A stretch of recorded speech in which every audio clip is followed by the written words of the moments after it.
welcome back to my channel. My name is Benny. If you're new, thank you so much for stopping by. Please stay.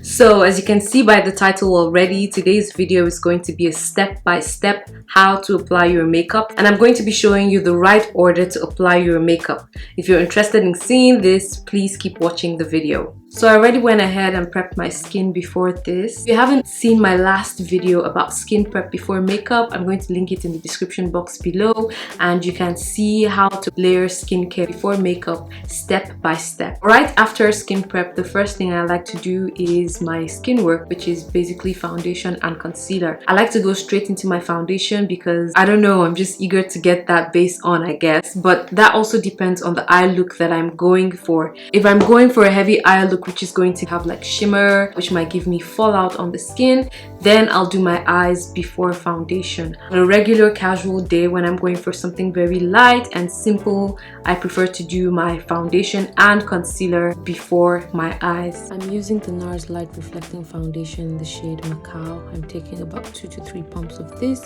and using this Real Techniques brush to spread it all over my face, working from the inner corners to the outer perimeter. When it comes to foundation matching, I bother more about my neck than my face. As you can see, I have hyperpigmentation, but what is more important to me is to match the foundation with my neck, and this is how it looks after blending. To conceal, I'm using the Too Faced Born This Way concealer in the shades Latte and Caramel, and I'm going to apply this in the areas underneath my eyes, my T-zone and my chin. Then taking a damp, not wet, damp beauty blender and using this to spread the product around the areas which I've decided to apply concealer. I'm doing this by gently pressing this beauty blender into my skin, not dragging it, but pushing the product into the skin for maximum coverage.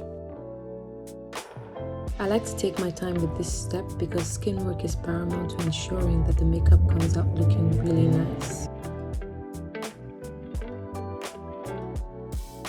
After blending out the concealer, it's important to ensure that there are no harsh lines between the foundation and concealer. So I take my foundation brush and I go in again towards the cheek just to blend out any harsh line. So after using foundation and concealer, the next step would be to use some contour. Foundation and concealer tend to make the face look like a blank board, so it's important to bring back some dimension to the face, and that's exactly what a contour does. Using the Too Faced Born This Way in the shade Ganache. The way I like to apply my contour is to create the shape of a number 3 on the face. So going from here and this way, marking certain spots there, which I'm going to blend out. I'm using my finger to mark the spots with the concealer, and I like to go in with as little product as possible. This is to ensure that blending is easy, and if needed, I will add some more product.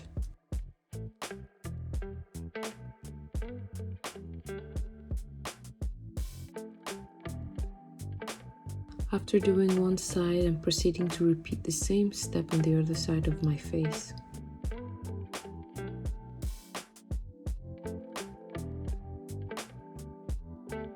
So after using all these cream products on the face, the next step you want to take is to use a setting powder to lock in all that cream so that the product doesn't shift or look cakey. To apply setting powder, you have 2 options. You can either use this little setting brush or you can use a beauty blender. It just depends on what you want to use.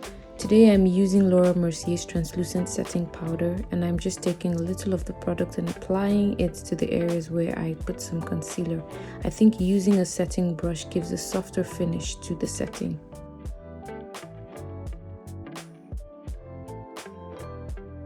After setting, I went ahead to do my eyes. As I mentioned in the beginning, you can either do this before or after skin work.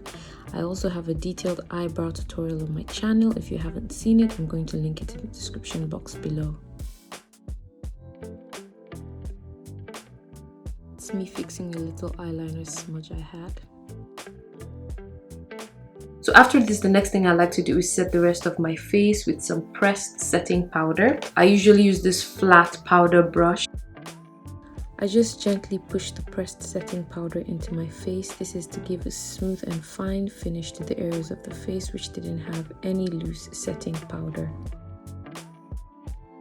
Next thing I like to do after setting my face with the pressed setting powder is go in with the powder contour to provide more definition to the areas which I earlier used cream contour. I'm just taking the two darkest shades with this contour brush and applying it just slightly below my cheekbone. This is to provide more dimension on the area which I applied cream contour.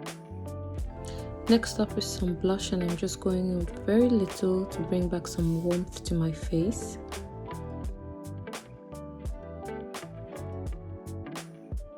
Then I'm taking the same brush which I used for the pressed setting powder to blend this blush out so that it has a seamless finish into the skin.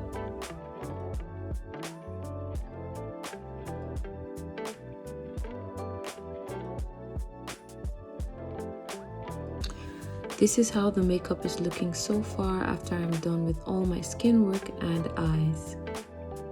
So after getting all the creamy products and powder on my face, the next step I like to go into is set my face with some setting spray. Now, depending on the kind of look you're going for, if it's dewy or matte, that's going to determine the kind of spray you're going to use. Today, I think I'm going for a matte finish to my look. Today I'm using the NYX Professional Matte Finish Spray, and I'm just going to give my face a generous shower in this matte goodness. After my setting sprays dried down, the next thing I like to do is bronze or highlight my face. I'm using a loose pigment highlighter for this step, and I'm just using this very little eyeshadow brush to apply this. This is because I don't want too much highlighter on my face. I don't want it to be too glowy. I just want a little bit of it there.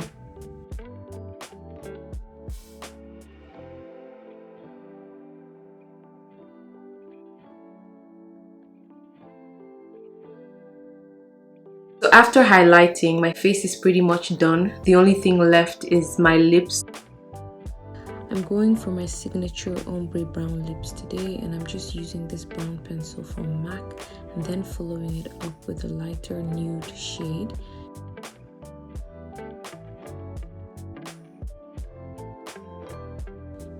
And I'm topping it off with this shimmer lip gloss from Anastasia Beverly Hills.